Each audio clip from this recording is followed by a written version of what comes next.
একটি সফরই কি বদলে দিতে পারে দক্ষিণ এশিয়ার কূটনৈতিক সমীকরণ? প্রধানমন্ত্রী তারেক রহমানের প্রথম বিদেশ সফর কোথায় হবে, এই সিদ্ধান্ত নিয়ে কৌশলগত গভীর আগ্রহ দিল্লি ও বেইজিংয়ের। কারণ এই সফরেই মিলতে পারে ভবিষ্যৎ পররাষ্ট্রনীতির বড় ইঙ্গিত। আমি শারমিন সুলতানা, জানাবো সেই তথ্য। 2026 সালে প্রধানমন্ত্রী হিসেবে দায়িত্ব নেয়ার পর এবার প্রথমবারের মতো সরকারিভাবে বিদেশ সফরের প্রস্তুতি নিচ্ছেন বাংলাদেশের প্রধানমন্ত্রী তারেক রহমান। আর তার এই প্রথম সফর কোথায় হবে, সেটিই এখন দক্ষিণ এশিয়ার কূটনৈতিক অঙ্গনে সবচেয়ে আলোচিত প্রশ্নগুলোর একটি। বাংলাদেশের একাধিক সূত্র ভারতীয় গণমাধ্যম এনডিটিভিকে জানিয়েছে, প্রধানমন্ত্রীর প্রথম বিদেশ সফরটি হতে পারে এশিয়ার কোনো একটি দেশে। সম্ভাব্য গন্তব্যের তালিকায় সবচেয়ে বেশি আলোচনায় রয়েছে ভারত এবং চীন। এই সফরকে ঘিরে দুই দেশেই তৈরি হয়েছে কৌশলগত আগ্রহ। কারণ ক্ষমতা গ্রহণের পরপরই দিল্লি ও বেইজিং দুই পক্ষই তারেক রহমানকে সফরের আমন্ত্রণ জানিয়েছিল।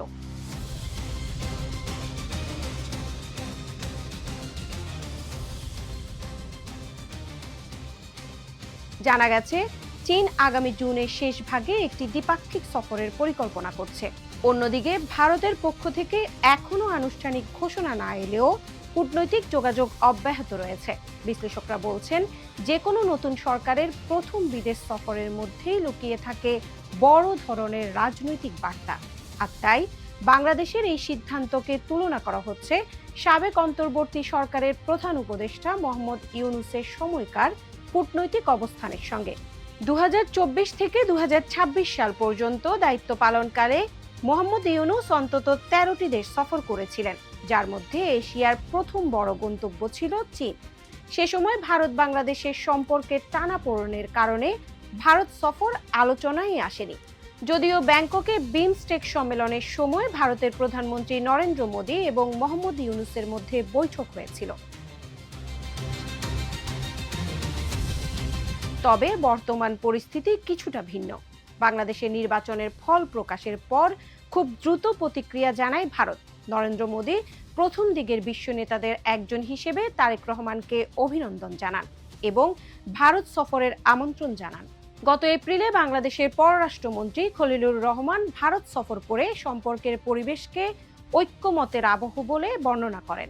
তিনি জানান, দুই দেশেই নতুন করে আলোচনা ও সম্পৃক্ততা বাড়াতে আগ্রহী এবং পারস্পরিক বিশ্বাস পুনর্গঠনের চেষ্টা চলছে।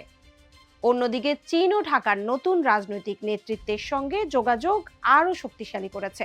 বিএনপির মহাসচিব মির্জা ফখরুল ইসলাম আলমগীর সম্প্রতি প্রতিনিধি দল নিয়ে বেইজিং সফর করেছেন। পরে পররাষ্ট্রমন্ত্রী খলিলুর রহমানও চীন সফর করেন।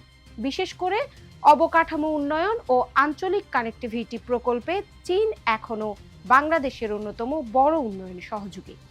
আর এখানেই সামনে আসে বহুল আলোচিত তিস্তা নদী পুনরুদ্ধার ও সমন্বিত ব্যবস্থাপনা প্রকল্প।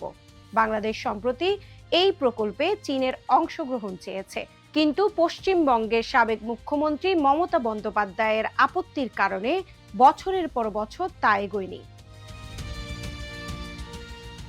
ভারতের সাবেক পররাষ্ট্র সচিব হর্ষবর্ধন সিংলা বলেছেন, ভারতের সংবিধান অনুযায়ী পানি যৌথ তালিকাভুক্ত বিষয় হওয়ায় রাজ্য সরকারের সম্মতি ছাড়া তিস্তা চুক্তি বাস্তবায়ন সম্ভব হয়নি।